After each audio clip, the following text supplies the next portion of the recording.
उनसे बात करा तो जैसे यहाँ पे आप देख रहे हैं लहंगास का बहुत बड़ा यहाँ पे सेगमेंट रहने वाला और जैसे यहाँ पे साड़ियाँ भी रही है। तो हेलो प्रतीक भाई, कैसे हो आप? कैसे हो हर्ष भाई? बस बढ़िया हूँ।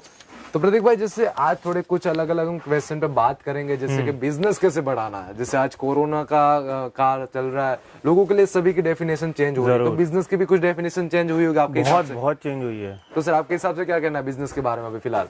अभी का समय ऐसा हो गया है कि सबको एकदम सोच समझ के धंधा करना पड़ता है। आप एकदम जोश में आ जाओ और कोई छोटे रिटेलर के लिए अगर 5 लाख 10 लाख एक झोंक में लगा दिया तो उसको नुकसान हो सकता है। एकदम आपको समय का कैलकुलेशन करना चाहिए कि आगे क्या कंडीशन रहेगी। रिस्क फैक्टर जोड़ के रखिए कि आगे कभी भी लॉकडाउन हो सकता है, सेल कभी भी रुक सकती है। जरूरी नहीं है ऊंचा माल बिके, हैवी रेंज कम बिक रहा है, मीडियम रेंज लो रेंज सबसे ज्यादा सेल हो रहा है। जैसे कि प्रिंट की साड़ी है, बहुत सेल हो रही है सूरत से। डेफिनेटली, मतलब जो भी मतलब क्राइटेरिया है, लो से लो क्राइटेरिया वो देख के चलना चाहिए सर अभी फिलहाल। सिंपल भाषा में बिजनेस का डेफिनेशन है 2 का 4 कैसे होए, पर अभी जो समय चल रहा है 2 का 1 भी हो रहा है। सही है। तो बहुत होशियारी से बिजनेस करने का समय है ये। तो सर जैसे अभी आप बोले कि होशियारी से बिजनेस करना चाहिए, तो सर अभी होशियारी से बिजनेस करना है और पैसे का सही इस्तेमाल करना कैसे करें सर? देखिए, बिजनेस तो अभी कैसा हो गया है, आपको सही समय पे सही माल लेना होता है। बिजनेस में एकदम सोच समझ के, एक रिस्क फैक्टर है ना, बहुत लोग क्या करते हैं जोश में रिस्क फैक्टर को भूल जाते हैं। रिस्क फैक्टर हमेशा ऐड करके रखना है कि आपने 1 लाख रुपया लगाया तो आपको 1 लाख रुपए ऐसे लगाना है कि आपका 1 लाख का 50,000 ना हो जाए। क्योंकि समय बहुत अनस्टेबल है। अनस्टेबल समय में शांति से बिजनेस किया जाता है। लोग आपको बोलेंगे भैया 2 लाख का माल ले जाओ, 4 लाख का माल। हम ऐसा एडवाइस नहीं देंगे क्योंकि हम भी बहुत सोच समझ के प्रोडक्शन कर रहे हैं। हमारा भी सेल कम हुआ है इस साल। कोई भी बोले सेल बढ़ा है, गलत बोलता है। दूसरा बात रहा पैसे का सदुपयोग। पैसे का सही इस्तेमाल करना बहुत जरूरी है क्योंकि आप बहुत मेहनत से पैसा कमाते हो। कुछ भी बिना सोचे समझे एकदम जोश जोश में किसी के यहाँ गए, बोले मेरे को 1 2 3 10 कैटलॉग दे दीजिए आप, ऐसे नहीं होता है। आप कैलकुलेट करो कि ये कैटलॉग है, इसका ये कपड़ा है, मैं कितने में बेचूंगा, बिकेगा नहीं बिकेगा, फंस सकता है आगे जाके। तो वो सब कैलकुलेशन करना है आपको, क्योंकि पैसे का सही उपयोग ही पैसा बढ़ाता है। पैसे को गलत तरीके से यूज करोगे तो पैसा हमेशा कम होगा। डेफिनेट। तो सर जैसे यहाँ पे टेक्सटाइल इंडस्ट्री में सही वैरायटी सही रेट में कैसे परचेस करें सर? देखिए, हर एक स्टेट का एक ना यूएसपी है, यूनिक सेलिंग प्रपोजिशन जो बोलते हैं बिजनेस में। वो उसका मतलब क्या होता है, कोई एक स्टेट है जो उस चीज़ में महारती हासिल किया हुआ है, वहाँ पे वो सबसे सही रेट में मिलता है, सबसे सही क्वालिटी में मिलता है रेट वाइज। तो जैसे सूरत की बात की जाए, सूरत ऐसा इंडस्ट्री है जहाँ पे कपड़े से रिलेटेड, सिंथेटिक रिलेटेड हर चीज़ आपको रेट वाइज मिलेगा। एक ही डिज़ाइन आपको 10 रेट में भी मिलेगा। आपके ऊपर है आपको कैसी क्वालिटी चाहिए।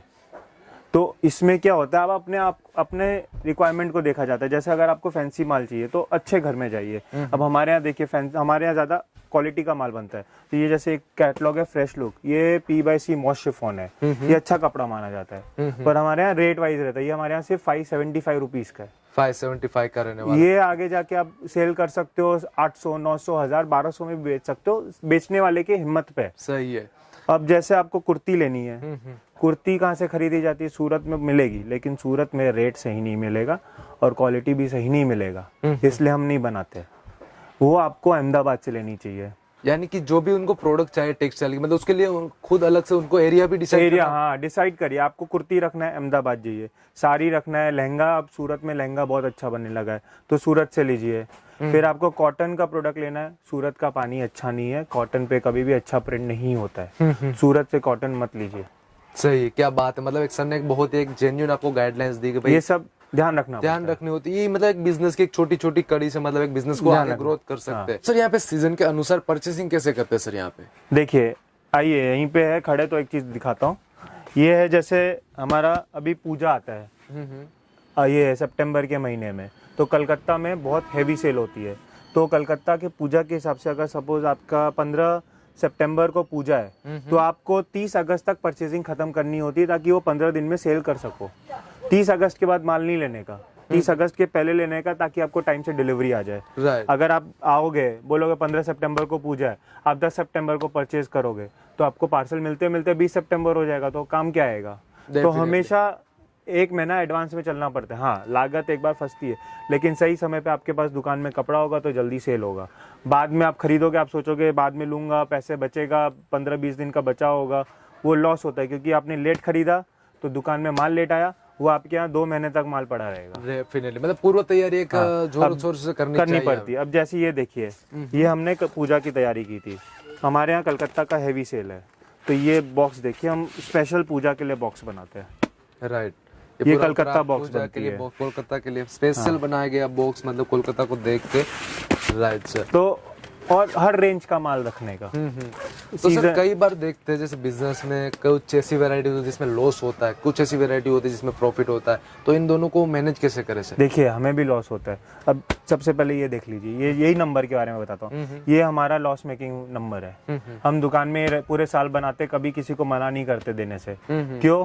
क्योंकि एक नंबर हमेशा लॉस मेकिंग रखते हैं हम दुकान में, इसके चक्कर में दूसरा माल भी बिकता है। डेफिनेटली, मतलब एक के साथ में दूसरा बिक जाएगा। हाँ, आपको रखना पड़ेगा। व्यापारी को कुछ फायदे का मिलना चाहिए। आप हर चीज में कमाओ, उससे वो खुश नहीं होगा। वो भी समझदार है आज के दिन।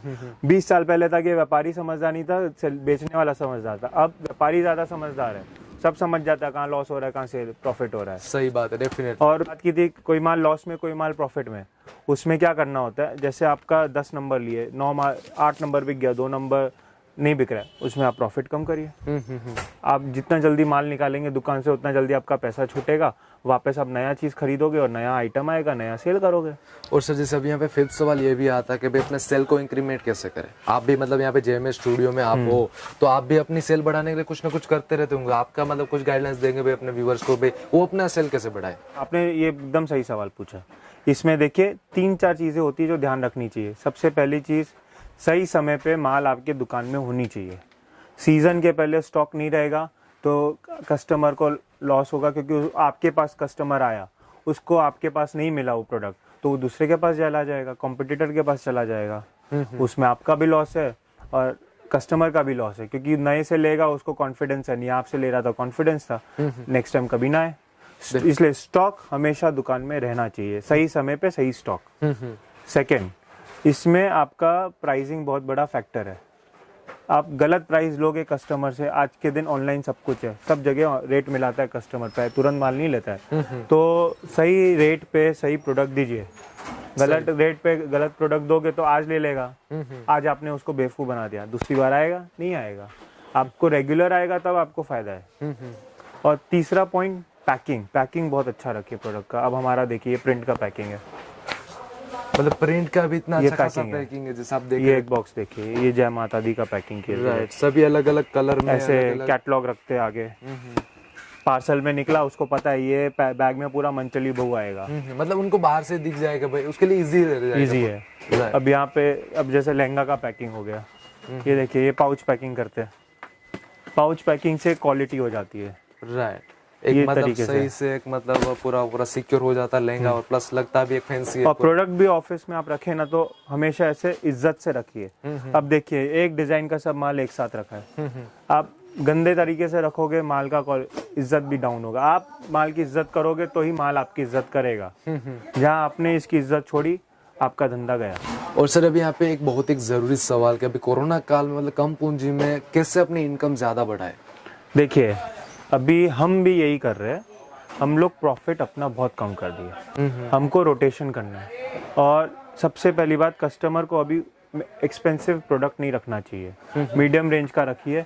जैसे ये हो गया गर्लिश मीडियम रेंज का, ये हमने 5-6 हज़ार वाला डिजाइन कम रेंज में निकाला है। कोरोना काल के हिसाब से ये पूरा, ये जो आप देख रहे हैं, ये सब डिजाइन 5-6 थाउजेंड में सेल होती थी, उसका हमने कॉस्टिंग सेट करके 2-3 थाउजेंड के रेंज में सेट किया है। राइट, ताकि इसमें क्या होता है, कम हमने थोड़ा, हाँ क्वालिटी थोड़ी चेंज होती है, लेकिन उतनी भी नहीं चेंज होती है कि आपका प्रोडक्ट खराब हो। कॉस्टिंग बैठाते हैं, आप 6,000 का चीज आधा कर दिए। अब वैसे ही आपको प्रॉफिट भी सेट करना होगा। आप है ना, पहले 50-60% प्रॉफिट रखते थे, 25% प्रॉफिट में माल बेचिए। और क्या करिए, जैसे ये प्रोडक्ट है, इस पे आप 50% ऐड कीजिए, ठीक है, और उसको फिर आप है ना कोरोना डिस्काउंट बोल के 25% डिस्काउंट डाल दीजिए। राइट, मतलब आपका प्रॉफिट हुआ इसमें 25%। डेफिनेटली इसमें क्या होगा, प्रोडक्ट जल्दी सेल होगा और आपका पैसा जल्दी वापस आएगा। तो आप नया चीज ले सकते हो, नया इन्वेस्टमेंट कर सकते हो, नया आपके पास कैश जल्दी फ्री होना चाहिए। सही, और मतलब जो कस्टमर आएगा उनको भी कुछ नई नई वेराइटीज दिखती रहेगी, वरना उनको एक ही डिजाइन दिखेगी तो फिर वो सोचेगा भाई यहाँ पे पुरानी डिजाइनिंग नहीं जाना है। और इसमें सबसे बड़ा फायदा है, आप जल्दी बेच तो कस्टमर सोचेगा आपके यहाँ सस्ता माल बिकता है, तो धीरे धीरे आप है ना एक्सपेंसिव प्रोडक्ट में एक्स्ट्रा प्रॉफिट रखो, वो भी उसको सही रेट लगेगा। क्योंकि आपके दुकान में अगर 50% माल सही रेट में है तो बाकी 50% में थोड़ा ज्यादा रेट होगा, तब भी वो उसको सही रेट लगेगा। डेफिनेटली। और यही तरीके है जिसमें आप बिजनेस में इनकम बढ़ा सकते हो। एकदम सीधा रास्ता से इनकम नहीं बढ़ता, थोड़ा टेढ़ा मेढ़ा रास्ता अपनाना पड़ता है। सही है। और सर एक जरूरी एक सवाल पे, अभी सूरत टेक्सटाइल इंडस्ट्री कैसे चलती है उसके बारे में थोड़ा बता दीजिए सर। देखिए, सूरत बहुत बड़ी इंडस्ट्री और बहुत कॉम्प्लेक्स इंडस्ट्री है। इसमें हर टाइप का प्रोडक्शन एक ही जगह होता है। और यहाँ जो भी आपको वीडियोस में बोलते हैं हम मैन्युफैक्चरर है, जरूरी नहीं है। इसमें एक होते मैन्युफैक्चरर, एक होते ट्रेडर, एक होते रीसेलर। अब मैन्युफैक्चरर में भी बहुत टाइप के मैन्युफैक्चरर होते हैं। एक होता है जो ग्रे को डाइंग करता है, वो ग्रे डाइंग होके आता है, उस पे साड़ी बनता है। आइए दिखाता हूँ मैं आपको। वो ग्रे डाइंग होता है, उस पे साड़ी बनती है। वो उस पे साड़ी जो वर्क होती है वो होता है एम्ब्रॉयडरी फैक्ट्री वाला, वो एक अलग चेन हो गया। उसके बाद उसमें लेस लगता है, डायमंड होता है। अब ये देखिए, जैसे ये लूज माल है, ये डाइंग हो गया, ये मिल में डाइंग होती है। फिर इस पे एम्ब्रॉयडरी वर्क होता है, ये एम्ब्रॉयडरी वर्क हुआ। अभी इसमें लेस लगना बाकी है, इस पे ऐसे लेस लगेगी, राइट, स्टिचिंग होगा, डायमंड लगेगा। यहाँ पे देखिए, ये देखिए, ये हमारा डायमंड लग के आया है।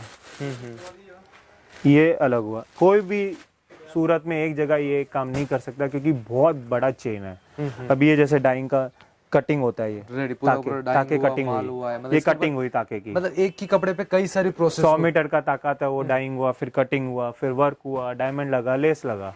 ये बहुत लंबा प्रोसीजर है। हम लोग क्या है, हम लोग का ग्रे खुद का होता है, हम डाइंग के लिए भेजते हैं, उसके बाद हम वर्क करते हैं, उसके ऊपर लेस लगाते हैं, डायमंड लगाते हैं और प्रोडक्ट रेडी करते हैं पैकिंग करके। ये हमारा खुद का होता है। अब कुछ होते हैं जो मार्केट से खरीदते हैं, हमसे भी बहुत सारे सूरत में लोकल रीसेलर है जो हमसे खरीदते हैं, माल खरीद के फिर आगे बेचते हैं। वो आपको थोड़ा लॉस होगा क्योंकि उसमें वो अपना 10-15%, 20% ऐड करेगा। फिर कुछ होते हैं रीसेलर्स प्रिंट के, जैसे ये प्रिंट की सारी रीसेल में भी मिलेगी आपको। कुछ लोग क्या, हम लोग तो मिल में प्रिंट कराते हैं, कुछ लोग ये रेडी साड़ी खरीदेंगे मार्केट से, उस पे अपना लेस लगाएंगे, डायमंड कराएंगे और आपको दे देंगे, बोलेंगे हम मैन्युफैक्चरर है। तो बहुत टाइप के होते हैं। कुछ होते जो ग्रे से लेके माल बेचने तक करते, कुछ होते बीच में माल खरीदते उस पर थोड़ा अपना ब्रांडिंग करके बेचते हैं। तो अलग अलग टाइप के होते हैं। जो ब्रांडिंग अपना करते वो होते ट्रेडर, और जो माल पूरा शुरू से बनवाते वो होते मैन्युफैक्चरर। और फिर रीसेलर होते जो ब्रांड वाला माल खरीदा दूसरे को बेचा। हमसे भी लोकल में नवदुर्गा ब्रांड के अंडर ही माल खरीदते और फिर बाहर बेचते। अब उसमें जिसको पता होता है कि नवदुर्गा यहाँ मिलेगा, यहाँ आता है, जिसको नहीं पता उससे ले लेता है। सही, मतलब एक सूरत का मतलब एक नॉलेज गेन करने से बहुत ही ज्यादा बहुत लंबा। यहाँ पे 10 लाख से ज्यादा ट्रेडर है। क्या बात है, 10 लाख से 10 लाख से ज्यादा ट्रेडर है। यहाँ पे 1 लाख से ज्यादा मैन्युफैक्चरर है। क्या बात है। एम्ब्रॉयडरी फैक्ट्री ही कम से कम 5 लाख एम्ब्रॉयडरी फैक्ट्री है। मतलब तो सर आपके हिसाब से देखे तो लोगों को सूरत ही आना चाहिए मेरे हिसाब से। तो कपड़ा तो सबसे ज्यादा यहीं पे अच्छा मिलेगा। सिंथेटिक लेना है सूरत आओ। अब तो लहंगा भी सूरत बनने लगा, पहले जयपुर का होता था, कलकत्ता होता था। अब सूरत से ही जयपुर कलकत्ता जाता है, बोल के बिकता है कि जयपुर और कलकत्ता का है। लेकिन सर अभी मतलब एक जेन्युइन व्यापारी या फिर एक जेन्युइन अपने को जो बिजनेसमैन मिले जो अपने का बिजनेस बढ़ा सके, इससे मतलब कहाँ से ढूंढे आपके हिसाब से देखे? जैसे आपने बोला कि यहाँ पे 1 लाख मैन्युफैक्चरर है, सारे ट्रेडर से सब वीडियो आएंगे। आप तो चलो देख के आते हो कौन कहाँ वीडियो कैसा आदमी है, फिर वीडियो बनाते हो। बहुत में व्यूअर्स का बहुत जरूरी है, एक रिसर्च करना, एक तरह से होमवर्क करना होता है। आप ऑनलाइन जाओ, आजकल इंटरनेट पे सब कुछ मिलता है। आपको जिसके यहाँ जाना है ऑनलाइन गूगल करो, कंपनी का नाम लिखो, उसके बारे में देखो क्या है, कहाँ है, उसका एड्रेस क्या है, उसका कितना ऑनलाइन उसके डिटेल मिलते हैं, उसका रिव्यू भी मिलेगा बहुत सौ का। हमारा मिलेगा आपको GMS स्टूडियो को, जिससे गूगल करिए, आपको रिव्यूज़ मिलेंगे हमारे कस्टमर्स के, आपको एड्रेस मिलेगा, आपको सब कुछ मिलेगा। तो वो वैलिड है। अब बहुत लोग होता है ऑनलाइन डिटेल नहीं मिलेगा, तो उसमें क्या होता है, सही लोग भी होते हैं, ऑनलाइन सब लोग नहीं डालते, पर आप आओ यहाँ पे चेक करो सही है गलत है, फिर खरीदो। चीटिंग होने के चांसेस कम हो जाएंगे। बाकी थोड़ी सी मतलब आप जान पहचान बढ़ाओ, थोड़ा सा मतलब आप सर्वे करो मार्केट में कैसा चल रहा है। आंख बंद करके कभी कोई परचेसिंग नहीं करनी चाहिए, मेरे यहाँ से भी नहीं करनी चाहिए। और जहाँ से भी आप परचेस करो उसका एक करंट अकाउंट होगा, उसमें पैसा। कई बार सर यहाँ पे लोग बहुत होता है, ऑनलाइन क्या करते हैं, बोलते हैं आप इस नंबर में पैसा डाल दो, कभी नहीं। कंपनी के नाम से करंट अकाउंट होगा या गूगल पे भी कंपनी का नाम आएगा। गूगल पे, फोन पे कैसे टिक आता है, यानी वो ट्रस्टेड है, वो देखिए। सही है। कंपनी के अकाउंट में पैसा डालिए, किसी के आदमी के अकाउंट में आप गूगल पे कर दोगे, सपोज उसका नाम आया अरुण, अरुण हमारे यहाँ काम करता है? नहीं करता है, करता भी होगा पर वो हमारा कंपनी थोड़ी चला रहा है। डेफिनेटली सर की बात सही है। मतलब पूरा सर्वे करो, खुद का करंट अकाउंट होगा, जैसे यहाँ से फोरम का अकाउंट नंबर आपको मिलेगा, जीएसटी नंबर चेक कर लो, सब कुछ पहले चेक कर लो। हमेशा ट्रांसपोर्ट का रिसीट मांगी है, ऐसा नहीं कि पैसा दे दिया, बिल दे दिया, हो गया। बहुत लोग कच्चे में अमाउंट बना के दे देते हैं, वो भी चीटिंग वाला काम है। लोग बोलते 200 की साड़ी बोल देंगे वीडियो में 50 रुपए में मिल रही है। 50 रुपए में साड़ी आती है क्या? डेफिनेटली कभी नहीं बनेगी, कभी नहीं। मतलब 50-60 रुपए मतलब साड़ी लेने जाएगी। ये आपके चैनल पे मैंने देखा, आप कभी भी वो 50-60 वाला नहीं डालते हो। तो 2-4 चैनल है जहाँ पे हमेशा लिखा 50 रुपए में साड़ी, क्या रुमाल नहीं आता 50 रुपए में। सही बात है सर। 50-60 मतलब वो कुछ धुली बुली साड़ी होती है, फिर पुरानी साड़ी होती है, सेकंड की साड़ी होती है। हमारे यहाँ ये जो साड़ी फोल्ड कर रहा है लड़का, ये साड़ी में सेकंड इसमें डैमेज होगा तो मेरा 80 रुपए में बिकता है। फ्रेश साड़ी कैसे 60 रुपीज में आएगी? सही बात है आपकी, डेफिनेटली सही बात। थोड़ा मतलब जान पहचान करो, थोड़ा देखो। और जैसे एक जेएमएस स्टूडियो एक बहुत ही बड़ा, और सर जैसे अब इतना तो नॉलेज से सर काम नहीं बनेगा, और भी लोगों को कुछ गाइडलाइंस चाहिए, तो क्या आपकी फोरम कुछ और थोड़ा गाइडलाइंस आप व्हाट्सएप करिए, बातचीत करनी हो तो व्हाट्सएप करिए। अगर आप हमारे रेगुलर कस्टमर है तो आपको मेरे को आपका नंबर आ जाएगा, आप मेरे को डायरेक्ट पूछ सकते हो क्या गाइडलाइंस चाहिए, हम आपकी सहायता। बहुत लोगों का आता है सर ये माल फंस गया है कैसे बेचा जाए, तो हम गाइड करते हैं। कभी कभी दिक्कत पड़ जाती है कस्टमर को, तो गाइड करना जरूरी है, क्योंकि उसके यहाँ मेरा माल फंस जाएगा तो आगे उसको और दिक्कत आएगी, फिर थोड़ी आएगा। सही बात है आपकी, उसका माल फ्री होना चाहिए। मेरा ब्रांड आपके यहाँ गया तो सेल होना चाहिए, नहीं तो मेरा ब्रांड का वैल्यू डाउन होता है। और सर अभी फिलहाल अगर कोई सूरत आके पर्सनली यहाँ पे आपसे मिलना चाहे, सर मिल सकता है? अभी मिल सकता है, क्योंकि पूरा ओपन हो चुका है सर अभी। सूरत तो ओपन है, मेरा अवेलेबिलिटी का पता नहीं, आप पूछना प्रतीक अग्रवाल के बारे में, मैं अवेलेबल हूँ तो मिल लूंगा। ठीक है सर। तो दोस्तों फिलहाल यहाँ पे सर ने बहुत सारी आपको अच्छी यहाँ पे इन्फॉर्मेशन दे दी, गाइडलाइंस दे दी, प्लस यहाँ पे सीरियसली सर ने आज जो गाइडलाइंस दी आपको थोड़ा फॉलो करना चाहिए। आप इस वीडियो को 2-3 बार देखो, उसमें से कई सारे आपको अच्छे पॉइंट मिलेंगे, उसको नोट डाउन करो, और आगे जब भी परचेसिंग करो तो वो सारी चीज़ों को यहाँ पे ध्यान में रखो। क्योंकि मुझे भी कई लोग यहाँ पे ऐसे मिले जो मतलब कोई भी सेविंग अकाउंट में पैसा डाल दे रहे, बट आप फोरम का अकाउंट पहले देखो। जैसे यहाँ पे मैं आपको इंडस्ट्री दिखा रहा हूँ पूरी आज जेएमएस स्टूडियो, तो कभी यहाँ पे विजिट करो, कभी यहाँ पे किसी को कॉल करो, कुछ बातचीत करो, तो आपको पूरा गाइडलाइंस मिलेगा।